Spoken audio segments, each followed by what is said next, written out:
Today's video we'll be looking at this condensing unit. The issue we're having is the AC is not working. So the first thing we're going to do is we're going to pull the panel off. We're going to check the voltage. We're going to engage our contactor and see if our compressor and our fan motor turns on. Now I'm just checking my voltage. This is coming from my disconnect, and I do have 240 volts feeding my contactor. Here, this is going to be the outgoing, which is going to feed the power to my compressor. Right now I do not have voltage. When I engage this contactor, I should get a reading of 240 volts. Right now I'm manually engaging the contactor with my finger, and I do have 240 volts feeding my condensing unit. My fan motor turned on and my compressor is running. Right now I'm just checking my incoming 24 volts from my thermostat. The thermostat's supposed to send a signal out here to tell my unit to turn on and off depending on the set temperature that you have and the ambient inside of the unit.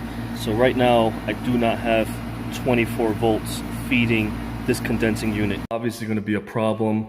This is the thermostat. You can see the screen is blank. I'm not getting any readings as far as the settings. It's already set to cool and auto, and these are run off of a battery, so sometimes the battery just goes back. Actually, look, so it may be just a faulty thermostat.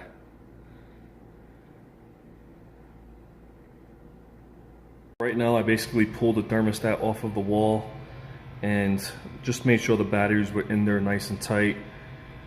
Right now the system is running.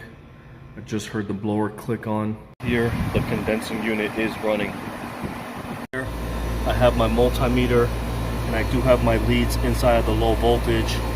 So right now I am getting the 24 volts needed to engage my contactor.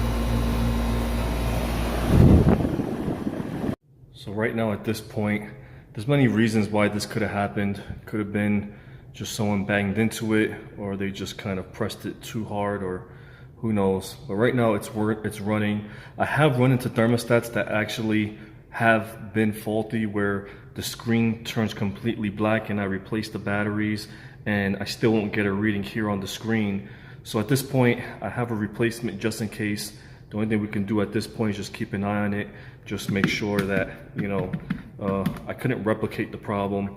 So at this point right now, we're just gonna keep an eye on it, and then if we need to, go ahead and replace the thermostat. If this video was a help, if it was informational, please subscribe.